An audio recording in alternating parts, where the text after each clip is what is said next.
नमस्ते। अच्छा, कभी सोचा है कि कोई चीज़ भई गरम या ठंडी आखिर लगती क्यों है? और क्या हम हमेशा अपनी छूने की हिस मतलब अपने सेंसेस पर भरोसा कर सकते हैं? चलिए, आज इसी मज़ेदार पहेली को सुलझाते हैं। देखिए, जैसे ही हम किसी चीज़ को छूते हैं, फौरन पता चल जाता है, अरे ये तो गरम है या फिर ये ठंडा है। लेकिन एक मिनट, क्या हमारा ये एहसास, ये जो फीलिंग है, हमेशा मतलब हमेशा सही होती है या कभी-कभी हमारा दिमाग हमारे साथ कोई खेल खेल जाता है? अरे, हम दिन भर ऐसी चीजों से घिरे रहते हैं। आइसक्रीम जाहिर है ठंडी लगती है, चाय के कप में चम्मच डालो तो वो गर्म हो जाता है, जूस ठंडा। ये सब तो बिल्कुल सीधा साधा लगता है ना, इसमें क्या बड़ी बात है? लेकिन यही कहानी में एक मजेदार ट्विस्ट आता है। हमारी ये जो छूने की हिस है ना, जिस पे हम इतना यकीन करते हैं, वो हमें धोखा दे सकती है। जी हाँ, जो हमें महसूस हो रहा है, जरूरी नहीं कि वही असली सच हो। अच्छा, इसको साबित करने के लिए एक बहुत ही मजेदार एक्सपेरिमेंट करते हैं। मान लीजिए हमारे पास 3 मग हैं। एक में बिल्कुल ठंडा पानी, उसे मग ए कह लेते हैं। दूसरे में गर्म पानी, मतलब मग बी। और तीसरे में गुनगुना पानी, यानी मग सी। अब करना क्या है? अपना बायां हाथ ठंडे पानी में डालिए और दाहिना हाथ गर्म पानी में। ठीक है, 2-3 मिनट तक हाथों को ऐसे ही रहने दीजिए और अब दोनों हाथों को एक साथ निकालकर उस गुनगुने पानी वाले मग सी में डाल दीजिए।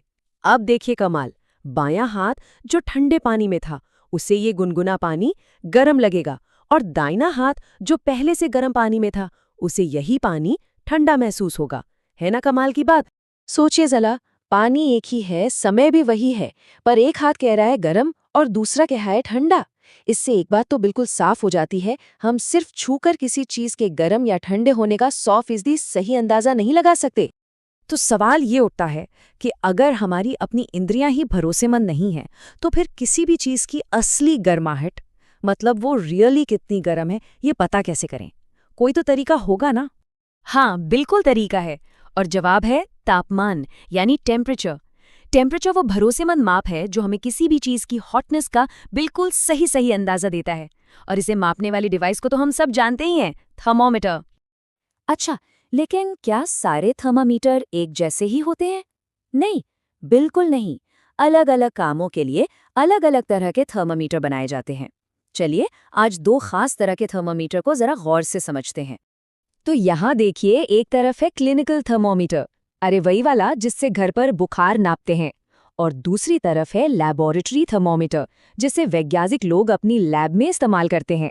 अब देखने में तो ये काफी मिलते जुलते लगते हैं, पर इनके काम और बनावट में काफी फर्क है। इन दोनों में सबसे बड़ा फर्क है इनकी रेंज का। देखिए, क्लिनिकल थर्मोमीटर सिर्फ और सिर्फ इंसानी शरीर का तापमान मापने के लिए बना है, इसलिए इसकी रेंज छोटी सी होती है, 35 से 42 डिग्री सेल्सियस। जबकि लैबोरेटरी थर्मोमीटर तो बहुत कुछ नापता है, तो इसकी रेंज भी बहुत बड़ी है, -10 से लेके 110 डिग्री सेल्सियस तक। और हाँ, क्लिनिकल थर्मोमीटर में एक बहुत खास चीज होती है, एक छोटा सा मोड़ जिसे किंक कहते हैं। हम सब ने सुना है कि normal body temperature 37 degree Celsius होता है। ये नंबर बहुत इंपॉर्टेंट है, लेकिन एक बात समझना जरूरी है कि ये सिर्फ एक एवरेज यानी कि एक औसत है। हाँ, कई बार लोग परेशान हो जाते हैं अगर उनका टेम्परेचर एग्जैक्ट 37 डिग्री नहीं आता। लेकिन देखिए, घबराने की कोई बात नहीं है। जैसा मैंने कहा, ये सिर्फ एक एवरेज है। हर सेहतमंद इंसान का टेम्परेचर इससे थोड़ा बहुत ऊपर नीचे हो सकता है, और ये बिल्कुल नॉर्मल बात है। तो वापस आते हैं उस छोटे से मोड़ पर, उस किंक पर। इसका काम क्या है? ये एक बहुत ही स्मार्ट डिजाइन है। ये पारे को यानी मर्क्यूरी को अपने आप नीचे गिरने से रोकता है, ताकि जब थर्मोमीटर मुंह से बाहर निकालें तो आराम से सही रीडिंग पढ़ सकें। कमाल है ना?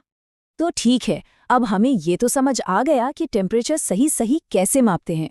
पर एक और सवाल है, ये गर्मी, ये हीट एक जगह से दूसरी जगह जाती कैसे है? चलिए, अब इसके सफर को समझते हैं। देखिए, इसका एक ही गोल्डन रूल है, बस एक। गर्मी यानी हीट हमेशा हमेशा ज्यादा गर्म चीज से कम गर्म चीज की तरफ बहती है। ये प्रकृति का एक फंडामेंटल नियम है, जिसे बदला नहीं जा सकता। और जब ये गर्मी ठोस चीजों में मतलब सॉलिड्स में एक जगह से दूसरी जगह जाती है, तो इस प्रोसेस को हम कहते हैं चालन या कंडक्शन। इसे ऐसे समझिए, जैसे एक लाइन में खड़े लोग एक दूसरे को कोई चीज पास कर रहे हों बिना अपनी जगह से हिले। अणु अपनी जगह पर रहते हुए गर्मी को आगे ट्रांसफर करते जाते हैं। इस तस्वीर में देखिए, जब एक मेटल रॉड के एक सिरे को गर्म किया जाता है तो हीट धीरे धीरे धीरे धीरे दूसरे सिरे की तरफ सफर करती है, और इस पर जो मोम के टुकड़े चिपके हैं वो एक एक करके पिघलकर गिरने लगते हैं। ये साफ साफ दिखाता है कि गर्मी कैसे आगे बढ़ रही है। पर क्या सारी चीजें गर्मी को इतनी आसानी से बहने देती हैं? नहीं। जो चीजें गर्मी को आसानी से पास होने देती हैं, जैसे लोहा, एल्यूमिनियम, उन्हें हम कहते हैं चालक यानी कंडक्टर्स, और जो गर्मी को रोक लेती हैं, जैसे प्लास्टिक या लकड़ी, वो कहलाती हैं कूचालक यानी इंसुलेटर्स।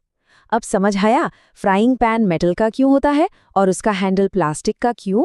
और आखिर में एक बहुत ही दिलचस्प सवाल, अगर गर्मी हमेशा गर्म से ठंडे की तरफ ही बहती है तो तब क्या होगा जब दो चीज़ों का तापमान बिल्कुल बराबर हो जाए? सोचिए ज़रा इस बारे में। इसका जवाब गर्मी के बहाव के उसी गोल्डन रूल में छिपा है जिसके बारे में हमने बात की थी।